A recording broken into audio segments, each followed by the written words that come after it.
Good day to all. My name is Rajasri Ravichandran, metric number B122310167. Today, our group would like to present on the first infographic of Highlands Tower Collapse 1993. The involved parties in this tragedy are Highland Properties Sendirian Berhad, MPAJ Ampang Jaya Municipal Council, Consortium of Consulting Architect KGP, and Gombak District Council, and lastly M-Bank. The history of this tragedy is Highland Towers consists of 3 blocks 12-story high apartments located in Taman Hillview, Uluklang, Selangor, Malaysia. It was constructed sometime between 1975 to 1978.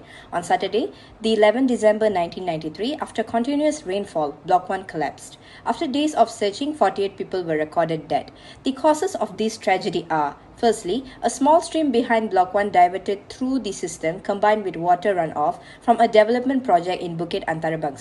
Secondly, 2 weeks of continuous rain seeped through cracks in the soil. Thirdly, a pool of water and soggy ground behind Block 1 and more pools and swampy ground to the west of Block 3. And fourth, piles holding up the high-rise building only supported from the bottom and not the sides. As you could see, this is the piling construction under Block 1.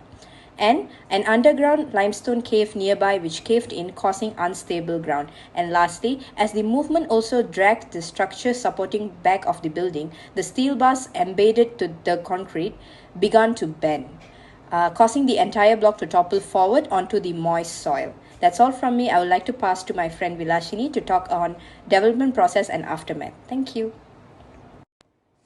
Good day, my name is Vilashini and my metric number is B122310160. So now we will continue with development process and aftermath. So first I'll start with development process. From year 1964 to 1974, Kuala Lumpur Regional Office approved the application and construction of the building was initiated. From year 1978 to 1986, Block 1, 2, 3 has been completed and given certificate of fitness and has been occupied by residents. On October 1992, pipes ruptured due to excessive water weight from the building site because of flood, causing the water to seep into the ground. On November 1993, cracks began to form and widen the road leading to the blocks. On 11 December 1993, Block 1 collapsed at 1:35 p.m. Now we will continue with aftermath. On 15th October 1994, 6 residents filed a lawsuit against the developers of Highland Tower and 8 other related parties.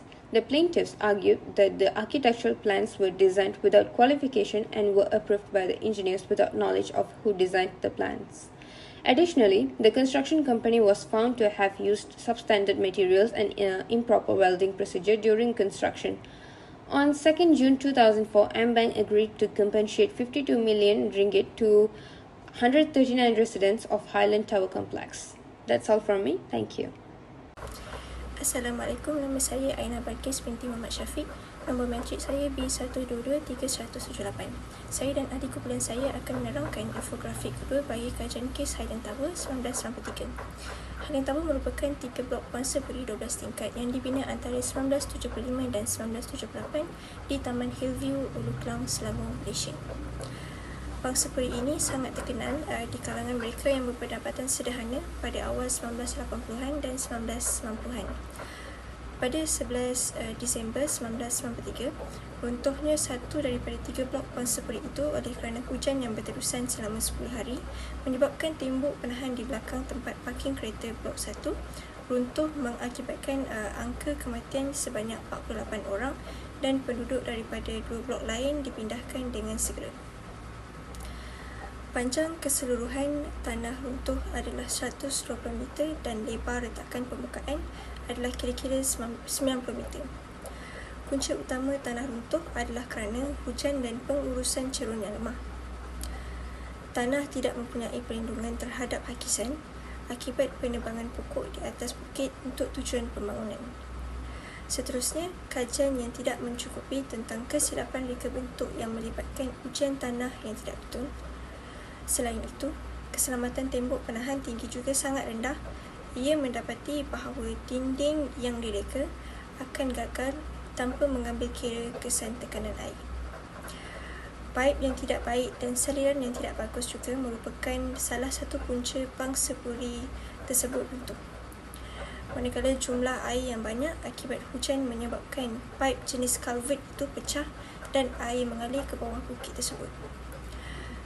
Tanah menjadi terlalu tepu dan mula meluncur menuruni bukit, merosakkan dinding penahan dan memusnahkan asas cerucuk menara bangsa Puri tersebut. Tragedi ini telah membawa kesan seperti kehilangan nyawa, kerosakan harta benda dan trauma psikologi di kalangan mangsa yang terlibat. Assalamualaikum, nama saya Danish Shafni bin Aswadi, nama matrik B1223101006. Di sini saya akan membentangkan penyelesaian masalah bagi kes study Highland Tower. Pada 15 Oktober 1994, 6 penduduk memfailkan saman terhadap pemaju Highland Tower dan 8 lagi pihak berkaitan, termasuk M-Bank dan Majlis Pemandaran Ampang Jaya atas dakwaan kecuaian. Tuntutan menuntut lebih daripada 1.5 juta ringgit Malaysia untuk kehilangan harta benda, kerosakan harta, bayaran sewa dan pembelanjaan pengebumian. Bagi pembelanjaan pengebumian bergantung kepada beberapa faktor, termasuk agama si mati, pengebumian atau pembakaran mayat, status sosio-ekonomi, tempoh mayat disimpan untuk dilihat dan betapa rumitnya urusan pengebumian. Seperti sedia maklum, Highland Tower case ini melibatkan pelbagai agama dan juga bangsa. Di sini saya akan menerangkan kos bagi pengebumian yang dibelanjakan mengikut agama. Bagi agama Muslim, orang Islam lebih suka pengebumian cepat dan biasanya tidak melihat si mati. Secara purata, pembelanjaan pengebumian mereka akan mencecah hampir RM1,000. Bagi penganut agama Hindu pula, ramai yang memilih untuk membakar orang yang tersayang kerana mereka percaya ia adalah cara terpantas untuk membebaskan jiwa dan membantu penjelmaan semula.